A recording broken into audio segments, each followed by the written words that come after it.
Welcome to our poster, Perspectives on Perspective Taking. In this poster, we are offering some problem landscape and theoretical discussion, which serves as the background for planned studies in the near future.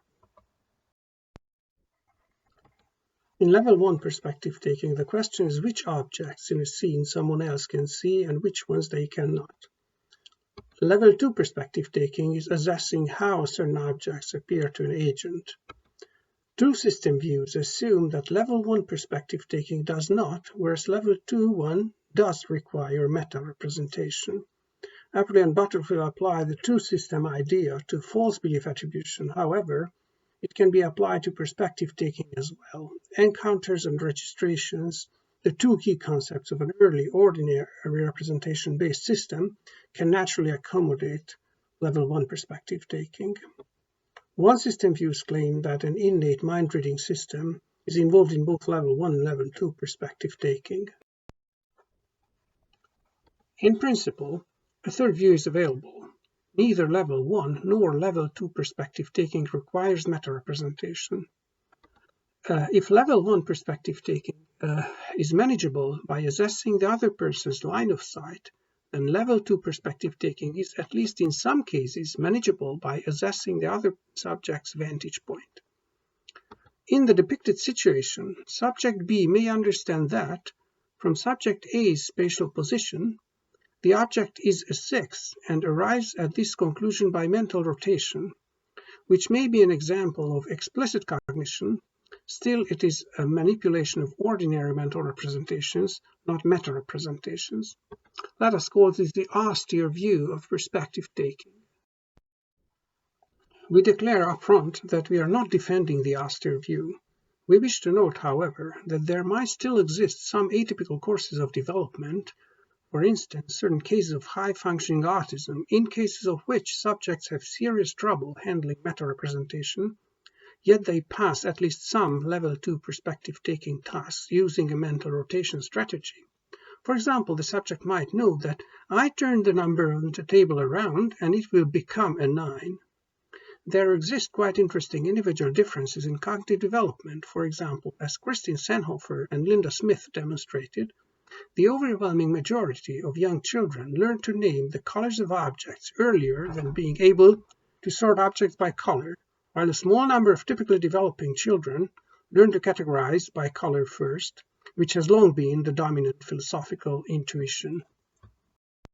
Now, either Level 1 perspective taking includes the attribution of seeing, i.e. the assumption that the other has visual impressions of the object she is looking at, or it is simply an inference from gaze direction to expected behavior, including some kind of implicit inference, but not the attribution of seeing. The latter of these two is the austere view. Relevant evidence in favor of the former account is found in Meltzoff and Brooks' blindfolding studies. As Meltzoff and Brooks demonstrated, 1-year-old subjects track the gaze or head orientation of a blindfolded agent, but not that of an agent whose eyes are closed. After getting acquainted with blindfolding themselves, 1-year-old infants no longer track the head orientation of blindfolded agents. The explanation offered by the authors is based on the like-me hypothesis. My eyes are blindfolded and I have no visual impressions. Therefore, when others' eyes are blindfolded, they do not have visual impressions either. This is the inference that 1-year-old infants somehow make. Blindfolding may be regarded as Level 0 perspective taking, simply assessing whether the other subject can see or not. The effect of familiarization with blindfolding is not well explained by the austere view. Upon seeing the blindfolded agent, following familiarization, the 1-year-old probably does not proceed by making an abstract inference that the other subject has zero visual field, therefore has no visual input through their eyes, but rather she might know that she herself, being blindfolded, had her own visual impressions dramatically reduced. Therefore, the same must have happened to the agent. Thus, one key premise of the inference conclusion is her own subjective visual experience, and the other is the like-me assumption. Level 0 perspective taking relies on attributing visual impressions to others already at 1 year of age. then even more plausible it is that level 1 perspective taking at 3 years of age also relies on the same kind of attribution. At least that level 1 perspective taking can rely on visual experience attribution. Can visual impression attribution in level 1 perspective taking be addressed directly in an experiment? We think yes, and we are currently conducting an experiment to this. Finally, let us briefly address two related issues. The first is, does the understanding of perceptual illusions come at the same time as level 1 or level 2 perspective taking, perhaps simultaneously with gaze tracking? As we have seen, the attribution of seeing as a general capacity is present early on. Conceptually, however, illusions are close to level 2 perspective taking. The question in both cases is how an object appears to an observer. A complication in answering this question is that, according to some studies, perspective illusions like the Titchener-Ebbinghaus one strengthen gradually around 4 to 5 years and beyond. Children are not fully perceptually capable of appreciating at least some visual illusions at the age when level 2 perspective taking occurs. The second issue is it possible to simplify the level 2 perspective taking task so that it occurs simultaneously with level 1 perspective taking?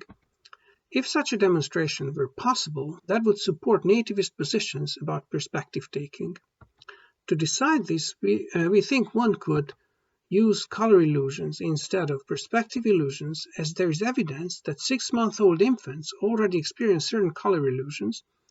The development of color perception is very close to purely genetically pre-programmed maturation. Therefore, it is readily available at ages when perspective taking is still under development. For example, certain metameric stimuli seem suitable for testing young children's on color illusions. We plan to return with relevant results on this issue on a later occasion. And we thank you for your attention. And here is our list of references.